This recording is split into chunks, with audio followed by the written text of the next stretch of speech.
Movie की शुरुआत में हम वुडवार्ड नाम के एक पागल खाने स्लैश जेल में एक साइकेट्रिक डॉक्टर मिरांडा को देखते हैं। मिरांडा इस समय क्लोई साबा नाम की एक पेशेंट से बात कर रही थी। क्लोई बोल रही थी कि हर रात उसके सेल में एक डेविल आकर उसका रेप करता है, लेकिन मिरांडा कहती है ये सब उसका वहम है। उसके मुताबिक ये सब उसकी बुरी यादें हैं। क्लोई का स्टेप फादर उसे सेक्सुअली अब्यूज करता था, इसीलिए क्लोई उन सब यादों को डेविल से जोड़कर देख रही है। लेकिन क्लोई को ये बात पसंद नहीं आती, वो चिल्लाने लगती है। तब एक नर्स आकर क्लोई को वहां से ले जाता है। फिर मिरांडा डॉक्टर डग के ऑफिस आती है। डग उसका कलीग और पति दोनों था। थोड़ी देर बाद दोनों किस कर रहे थे। तब उनका एक और कलीग डॉक्टर पीट वहां आता है। थोड़ी देर बाद डग जा रहा था क्योंकि उसकी शिफ्ट पूरी हो गई, लेकिन मिरांडा ओवर टाइम करने वाली थी। कुछ घंटों बाद मिरांडा का काम भी खत्म हो गया था, लेकिन बहुत तेज बारिश हो रही थी। तब पीट उसे कार तक छोड़ने आता है। फिर मिरांडा अपने रोज के रास्ते से घर जा रही थी, लेकिन रास्ते में उसे पुलिस दिखाई देती है। दरअसल तेज बारिश की वजह से रास्ते पर आगे बहुत बड़ा गड्ढा हो गया,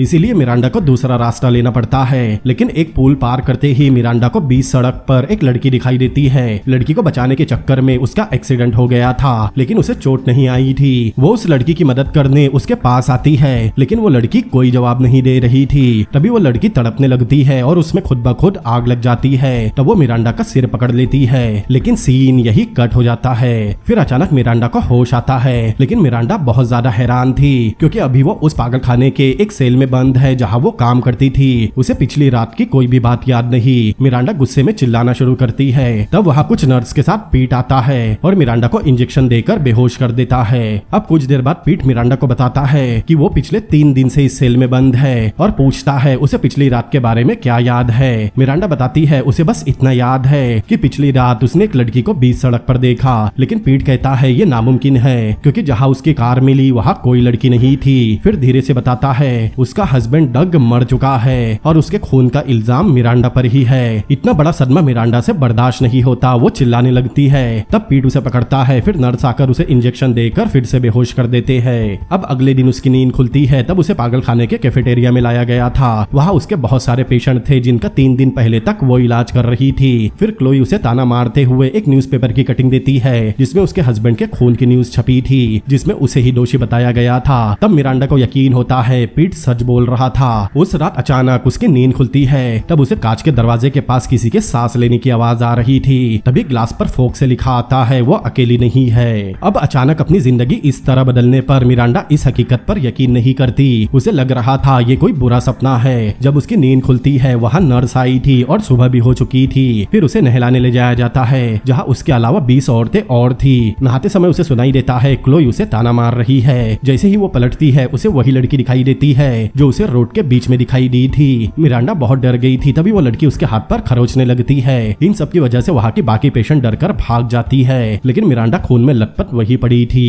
ट्रीटमेंट के दौरान पीट को लगता है मिरांडा को कोई वहम हुआ होगा, लेकिन पीट के बात करते समय मिरांडा को समझ में आता है पीट उसे पसंद करता है, लेकिन वो कहता है वो बस उसकी मदद करने की कोशिश कर रहा है। कुछ समय बाद मिरांडा अपने कलीग डॉक्टर फिल पार्सन से मदद मांगती है, लेकिन डॉक्टर फिल भी उसकी मदद नहीं कर सकता। फिर मिरांडा को उसके लॉयर टेडी से मिलाया जाता है। टेडी बताता है सारे सबूत उसके खिलाफ है और सजा से बचने उसका यही रहना ठीक होगा। तभी वहाँ शेरीफ और डक का बेस्ट फ्रेंड बॉब आता है, लेकिन कुछ देर में बॉब अपना आपा खो देता है क्योंकि उसे लग रहा था मिरांडा ने ही डक को मारा है। बॉब उसे क्राइम सीन मतलब उसके घर की कुछ फोटोज दिखाता है। तब मिरांडा को महसूस होता है उसके हाथ में लगी चोट से खून बह रहा है। बैंडेज निकालने पर सबको दिखाई देता है उसके हाथ पर नॉट अलोन लिखा है। तभी मिरांडा उन फोटोज में देखती है उसके बेडरूम के दरवाजे पर भी खून से नॉट अलोन लिखा था। तब मिरांडा की हालत खराब होने लगती है और मेडिकल स्टाफ इंजेक्शन देकर उसे बेहोश कर देते हैं। अगले दिन पीट उसे डॉक्टर पार्सन से मिलवाने लेकर आता है। तब मिरांडा बताती है जब उसके हस्बैंड डक का खून हुआ तो हो सकता है वो घर पर हो, लेकिन वहाँ कोई और भी था और शायद उसी ने डक का खून किया है। जब वो दोनों को समझाने की कोशिश कर रही थी तभी उसकी नजर डॉक्टर पार्सन के ऑफिस में रखी एक फोटो पर पड़ती है। मिरांडा उन्हें बताती है ये वही लड़की है जो उस दिन उसे रोड के बीच में दिखी थी। तब डॉक्टर पार्सन दुखी होकर बताता है ये नामुमकिन है क्योंकि फोटो में दिख रही लड़की उसकी बेटी रेचल है जिसने 4 साल पहले खुदकुशी कर ली थी। अब रात में मिरांडा को महसूस होता है उसके सेल में कोई और भी है। तब मिरांडा उस आत्मा से कहती है अगर वो रेचल की आत्मा है तो उसके सेल का दरवाजा खोले।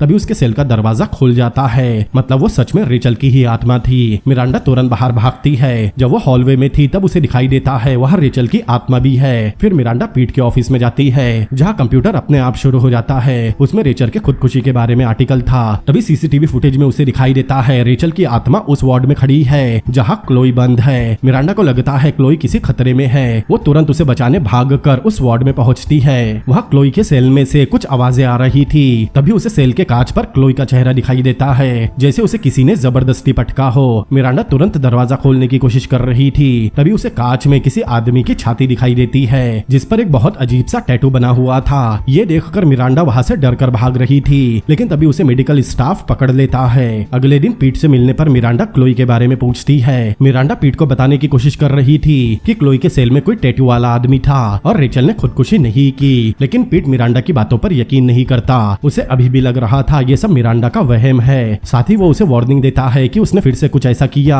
तो उसे सोलिटरी सेल में डाल दिया जाएगा। कुछ समय बाद मिरांडा क्लोई से मिलती है और उसका यकीन न करने के लिए माफी मांगती है। क्लोई मिरांडा को माफ करते हुए गले लगा लेती है, लेकिन वो उस आदमी का नाम नहीं बता पा रही जो कल रात उसके सेल में था। वो मिरांडा को वार्न करती है कि अब डेविल उसके पास आएगा। अब मिरांडा को साइको वार्ड में डाल दिया गया था, लेकिन मिरांडा को फिर से महसूस होता है वो यहाँ अकेली नहीं। तब पलटते ही रेचल की आत्मा उस पर हमला कर देती है और मिरांडा को उठा उठाकर पटकने लगती है। बहुत ज्यादा शोर होने की वजह से मेडिकल स्टाफ आता है। तब मिरांडा जमीन पर पड़ी थी। गार्ड के आते ही मिरांडा उसे मारकर बेहोश करके बाहर भागती है। मिरांडा ने उस गार्ड की चाबी ले ली थी, लेकिन हॉस्पिटल में अलार्म बज गए थे। गार्ड्स उसे ढूंढ रहे थे। तब मिरांडा उनसे बचने एक पूल के अंदर पानी में छुपी थी। गार्ड्स वहां से चले जाते हैं, लेकिन आंखें खोलते ही उसे सामने रेचल की आत्मा दिखाई देती है। वो तुरंत वहां से निकलती है। फिर मिरांडा रेंगते हुए एक गार्ड के डेस्क के पास आई थी। वो गार्ड पहले उसे देखकर डर जाता है, लेकिन वो गार्ड मिरांडा का बहुत अच्छा दोस्त भी था। वो भागने में मिरांडा की मदद करता है और उसे अपने कार की चाबी देता है। अब मिरांडा कार से भाग रही थी, तभी उसे पिछली सीट पर आत्मा दिखाई देती है। तब मिरांडा डरकर कार और स्पीड में चला रही थी। थोड़ा आगे जाने पर उसे दिखाई देता है सामने से एक ट्रक आ रहा है, लेकिन कार के ब्रेक्स काम नहीं करते। तब मिरांडा पूरी ताकत से ब्रेक दबाती है और बस 1 इंच से उसका एक्सीडेंट होते होते बचता है। वो खुश हो रही थी, लेकिन सामने ही सिंक होल था। उसकी कार सिंक होल के एकदम किनारे पर रुकती है। अब उसे बहुत गुस्सा आ रहा था। मिरांडा चिल्लाकर पूछती है कि उस आत्मा को उससे क्या चाहिए। तभी कार का रेडियो ऑन होता है और उसे हिंट मिलता है कि कहाँ जाना है। थोड़ी देर बाद मिरांडा अपने घर के सामने थी। घर की लाइट्स अपने आप ऑन हो जाती है। घर के अंदर जाने पर उसे सीढ़ियों पर खून के निशान दिखाई देते हैं। साथ ही याद आता है डक को किसी और ने नहीं बल्कि उसने खुद मारा, लेकिन ये साफ दिख रहा था उस समय मिरांडा अपने आप में नहीं थी, बल्कि उसे उस आत्मा ने पोजेस किया था। बाथरूम में आने पर और खुद को मिरर में देखकर उसे रियलाइज होता है उसके हस्बैंड को रेचल की आत्मा ने ही मारा है। थोड़ी देर बाद मिरांडा बेडरूम में अपनी और डक की फोटो देखकर रो रही थी। उस फोटो में दोनों अपने फार्म हाउस में थे। तभी वो आत्मा उसे एक और इशारा देती है कि मिरांडा को फोटो में दिख रहे घर में जाना है। अब सुबह होने पर मिरांडा अपने फार्म हाउस के सामने थी। वो घर को चेक करती है, लेकिन वहाँ कोई नहीं था। फिर मिरांडा उस घर के स्टोर रूम में आती है जहाँ खेती के औजार जंग खा रहे थे। अब जैसे ही मिरांडा वहाँ से जाने वाली थी, उसकी नजर वहाँ रखे एक कैमरा के बॉक्स पर पड़ती है। थोड़ी देर बाद उसे जमीन में एक खुफिया दरवाजा मिलता है। नीचे उतरने और लाइट ऑन करने पर मिरांडा बिल्कुल शॉक थी, क्योंकि वहाँ बेड, जंजीर, बहुत सारे ड्रग और एक कैमरा था। उस कैमरा को प्ले करने पर उसे अपने पति की असलियत पता चलती है। दरअसल उसका पति डग दोहरी जिंदगी जी रहा था। अपनी नॉर्मल लाइफ में वो एक डॉक्टर था, लेकिन सीक्रेट लाइफ में वो साइको इंसान था जो लड़कियों को किडनैप करके उनका रेप करने के बाद टॉर्चर करके उन्हें मार दिया करता था। ये देखकर मिरांडा के पैरों के नीचे से जमीन खिसक गई थी, लेकिन तभी उसे ऊपर किसी के पैरों की आवाज आती है। मिरांडा उससे बचकर निकलने की कोशिश कर रही थी, लेकिन तभी वहाँ एक पुलिस ऑफिसर आ जाता है। वो कुछ समझ पाती तभी 2 हाथ उसे पीछे से पकड़ लेते हैं, लेकिन यहाँ पता चलता है वो कोई आत्मा नहीं बल्कि एक जिंदा लड़की है जो उसके हस्बैंड डग की नई शिकार थी। कुछ देर बाद मिरांडा को पूछताछ के लिए पुलिस स्टेशन में बैठाया गया था।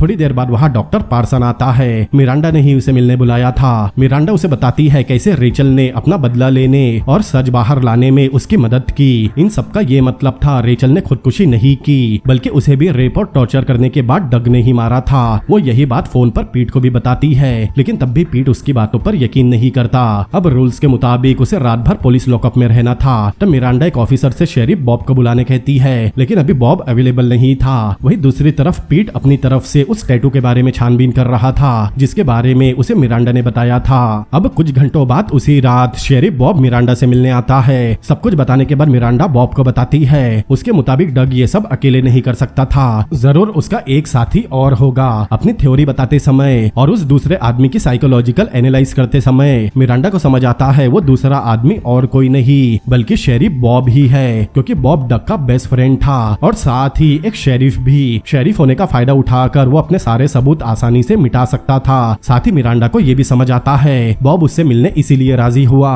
क्योंकि उसे खुद के सबूत मिटाने थे। तब बॉब भी समझ जाता है मिरांडा सब कुछ समझ गई। तब अचानक बॉब मिरांडा पर हमला कर देता है। हाथापाई के दौरान मिरांडा उसकी शर्ट फाड़ती है और यहाँ ये भी खुलासा होता है बॉब ही वो आदमी है जो क्लोई के सेल में जाकर उसका रेप करता था। अब किसी तरह मिरांडा वहाँ से भागती है। बॉब मिरांडा पर गोलियां चला रहा था। उसे तो गोली नहीं लगती, लेकिन बुलेट से गैस का पाइप फट गया था। मिरांडा ऊपर पहुंच गई थी, लेकिन मेन डोर लॉक था। वो मदद के लिए आवाज लगाती है, लेकिन कोई नहीं सुनता। लेकिन तभी वहाँ बॉब आ जाता है। यह थोड़ी देर चूहे बिल्ली का खेल चलता है। बॉब शॉटगन लेकर मिरांडा को ढूंढ रहा था। वो मिरांडा को ढूंढते हुए बताता है कि वो और डक कई सालों से लड़कियों को किडनैप करके उनका रेप फिर टॉर्चर करने के बाद मर्डर करते आ रहे हैं और उन्होंने ही रेचल को भी मारा है। थोड़ी देर बाद उसने मिरांडा को टेबल के नीचे ढूंढ ही लिया था। तभी उसके पीछे से एक परछाई गुजरती है। बॉब उस परछाई का पीछा करता है। तब उसे सामने एक लड़की दिखाई देती है। मिरांडा समझकर बॉब उसे शूट करता है, लेकिन उसे कुछ नहीं होता क्योंकि वो रेचल की आत्मा थी। रेचल की आत्मा को देखकर बॉब के होश उड़ गए थे। वो फिर से उसे शूट करता है, लेकिन एक आत्मा को गन से क्या ही होगा। लेकिन शूट करने से वहाँ आग लग जाती है क्योंकि वहाँ पहले से गैस फैल गई थी। उस आग में बस बॉब जल रहा था। जब वो सामने देखता है उसके सामने मिरांडा खड़ी थी। वो तुरंत ही उसे शूट कर देती है। तभी वहाँ पीट पहुँचता है और उस पर यकीन ना करने के लिए माफी मांगता है। मिरांडा को जिंदा देखकर पीट को शांति मिलती है। अब 1 साल बाद हम मिरांडा और क्लोई को रोड पर देखते हैं। मिरांडा के ऊपर से सारे चार्जेस हटा दिए गए और अब क्लोई भी बिल्कुल ठीक थी। अब दोनों अच्छे दोस्त बन गए थे। कुछ समय बाद क्लोई मिरांडा से गले मिलकर चली जाती है। अब मिरांडा रोड पर चल रही थी। तभी उसे एक लड़का दिखाई देता है जो रोड के बीच में खड़ा था। तभी वहाँ एक ट्रक आता है और मिरांडा को पता चलता है वो लड़के की आत्मा थी। खुद को संभाल कर मिरांडा वहाँ से चली जाती है और कैमरा एक पोस्टर पर आता है। ये उसी लड़के का मिसिंग पोस्टर था जिसे कुछ समय पहले मिरांडा ने देखा